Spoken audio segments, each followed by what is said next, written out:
but it looks like it's going to cost us a fair amount of money to upgrade Petrov Judith over here. Let's actually see what we can do. Currently, I believe we have like 300 some points worth of, almost 400 points worth of stuff. So we should actually upgrade Petrov over here so that her army is a little bit stronger. And I'll see what I can do for her troops. So continuing off of here, it looks like she has 53 life, which is pretty good. 25 attack, which is pretty good for our troops. It's definitely above average, but let's see what we can give her to increase her damage a little bit more. Currently, she has a tier 1 crossbow, which does a little bit of damage, and it looks like we can replace that with 2 tier 1 weapon or tier 2 weapons. We can replace that with a tier 2 crossbow, and let's see how much damage that would do. So that would increase her damage by about 5 points there, or 2 points there, and this bow would actually increase it. This longbow would actually increase it quite a little bit. So I think I'll equip her with a longbow, and I believe if we equip her with a helmet, it'll lower her initiative, which means it'll lower what her attack order is, but it'll give her a little bit more defense, and I think we'll go with that. And we'll equip her with those items, and we'll just sort of give her a little bit more armor, because we don't want to lose that unit. We'll get her to continue to wander about here. Anyhow, I noticed that back here when we moved up this little hill, it wouldn't actually show us the benefit of capping this area until we had moved up on top of this hill. Again, a really neat feature due to how the game simulates the hill, the terrain elevations, and it looks like still I can't get a read on this little ruins area, so that's a little unfortunate. But it looks like we've also uncovered a spice deposit over here, which gives us a luxury resource, which is kind of cool. And over here we found yet another rune, so that is another thing that we can explore, of course. A very, very interesting little bit here and there. So let's see how that goes. Oh, a serious error has occurred, huh? I think I'll just continue the game from there, but I mean, evidently the game is still, after all, in early access, so some of those problems will occur, and it looks like we gained a decent amount of money from that little ruins exploration, and it looks like we've also encountered another major Arab empire over here, the Sky Blue faction inside this region, so that is also a neat little thing present on the map as well. Let's see really what we can do from here. Get my guys to move around a little bit, and I think I'll explore this ruins inside this territory before they can. And we'll see what I can find there, because these ruins are giving us evidently like a ton of money. And perfect, another little minor faction over here, but it looks like they've been defeated. And it looks like we've already found 3 of the AI factions present around this zone. So again, really, really interesting developments, but I think I'll pull back my force right now. And it looks like we met the Boss faction. So they have some of these Centaur troops, and they're pretty high in attack once again. It looks like none of the troops have high defense inside this game, but they seem pretty decent. And it looks like their bonus is that if you capture them or assimilate them, they give you a plus 5% bonus onto food, which is another thing. Ooh, and this is where the seasons take place. So yeah, I mean, the game does have different seasons, and it looks like in winter the map will turn into a snowy filled land. And the main thing about it there is that, you know, I haven't seen this been played out that much, but it'll lower your food intake for the winter months, meaning that your cities won't grow as fast inside the winter months. And it looks like our city over here of Thanid actually stops growing inside the winter months, which I suppose makes sense to a extent. But again, I mean, really, really interesting little bit here and there through the course of this campaign still. So, instead of the winter months, our guys will have a reduced vision, or rather line of sight, so I think we'll get them to slowly explore the terrain here as they go along. We've researched prisoners, slaves, and volunteers, which will make us be able to buy out structures much faster. And we're currently researching seed storage, which will give us a little bit more food from our food-producing buildings, which will make them really rather useful in say, buying, or rather say growing our populace. So we'll continue to do that. And again, I'm gonna get Petrov's troop here to venture force and really just check what they find. Ooh, they actually found Delver's village here, which is another minor faction. I think we've checked out these guys before, but that is, again, another interesting little bit that they found.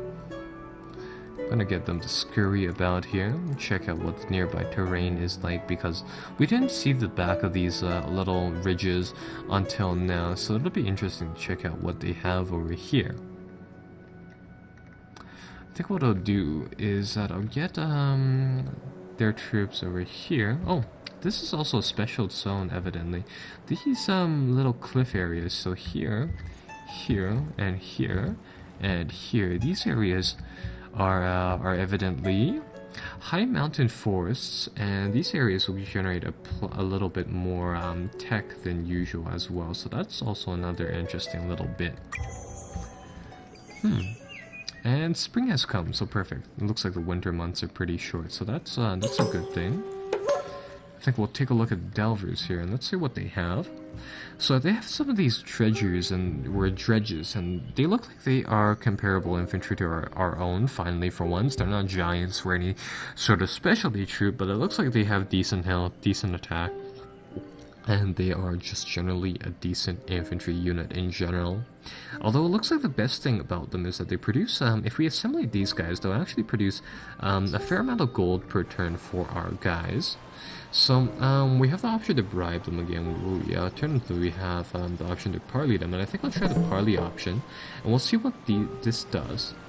So, it looks like evidently this will issue us a quest, and this will issue us a quest, so let's see what this says. The tribe leader needs our help. A pack of hostile monsters have been raiding the village, and they lack the military power to stop them.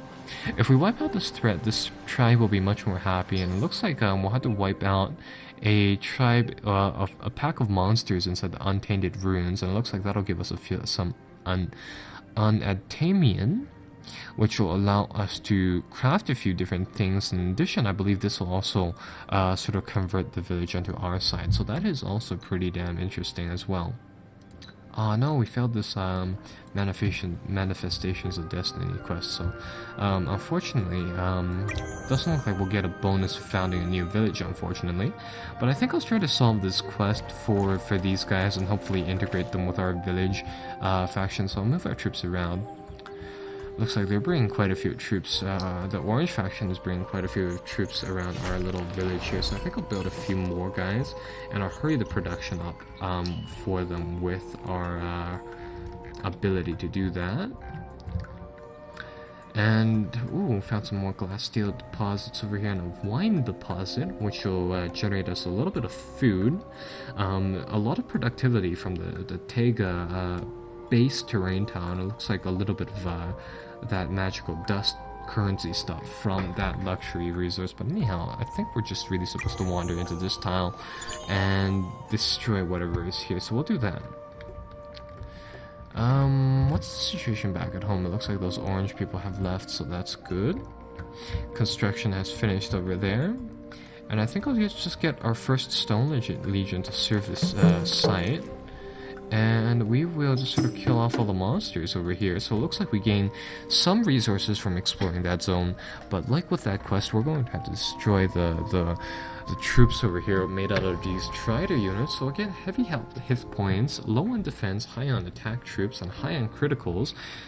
They have their capacities where their abilities is low on damage 1/cocoon, so I'm not really sure what that means. But yikes, they have a daemon along with them, so that'll also be fairly interesting.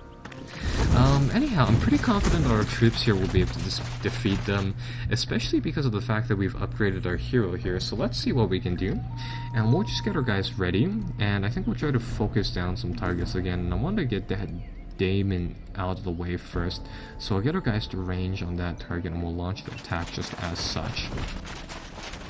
Now our Dawn officers will rush up here. They'll do a little bit of damage to their melee attacks, but it looks like that daemon is actually really rather tough. Hopefully our heroes can do a little bit more. It looks like our Petrov unit is doing quite a little bit. Our Marines will probably just lay on a few barrages as well here, so that's good. Ooh, and it looks like those Strider units move really rather slowly. They're probably going to take out my Dawn officers here, unfortunately. But that Daemon's going to go down, which is really rather nice. Yeah, that's going to take that thing absolutely out. And I feel as though my Marines will probably take out one of these Striders eventually. Looks like they're going to split up their fire, which is a little unfortunate. But, I mean, they're still doing a fair amount of damage. Ooh, they managed to do like 2 shots there, so maybe they hit a critical or something like such. Oh, that Strider's going to do a little bit of damage.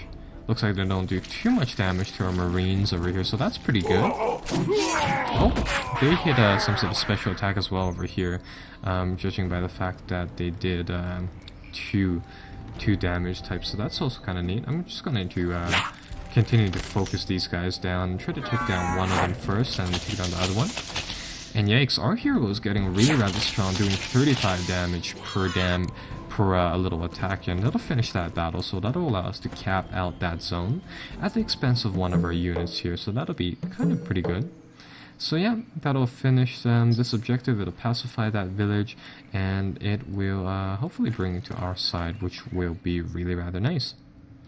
So, continuing from here, let's see what else we can do. So I'll end the turn. Oh crap, I think, yeah, our town isn't producing anything right now, which is a little unfortunate. Overall, here inside this screen, the Empire Plan Edition, we can actually assign some, here, we can actually drag these little meters, and this will help our city expand here a little bit. We can spend our influence points on gaining a few perks for our different aspects of our town here, depending on how far we drag it in. This will just spend influence points. You know, to be frank, I haven't seen this element of the game before, but it looks really rather interesting.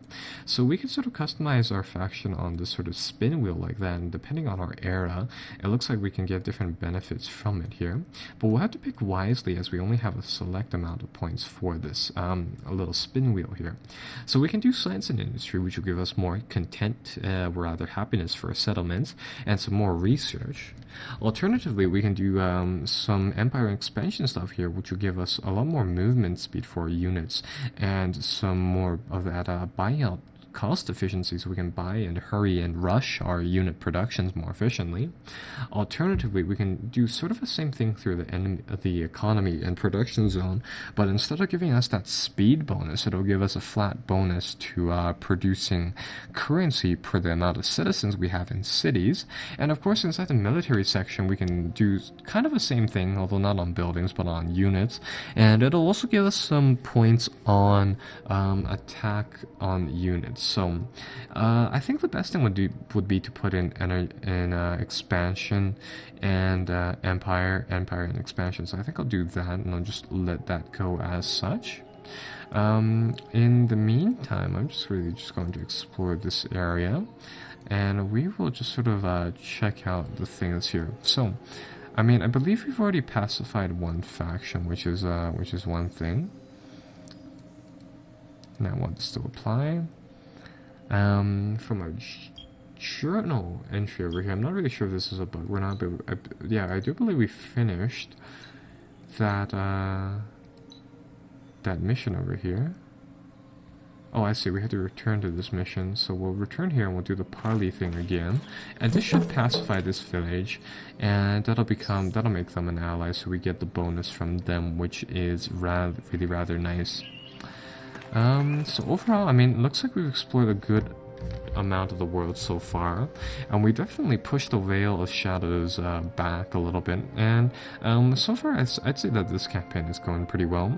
I'm a little bit tired right now, so I think I'll end this part right in here, and when I come back I'll play a little bit more, and I think we'll take a look more so in expansion, more so than Scathing when I return. So I see you guys then, and as always, be sure to like and subscribe if you've enjoyed this video so far.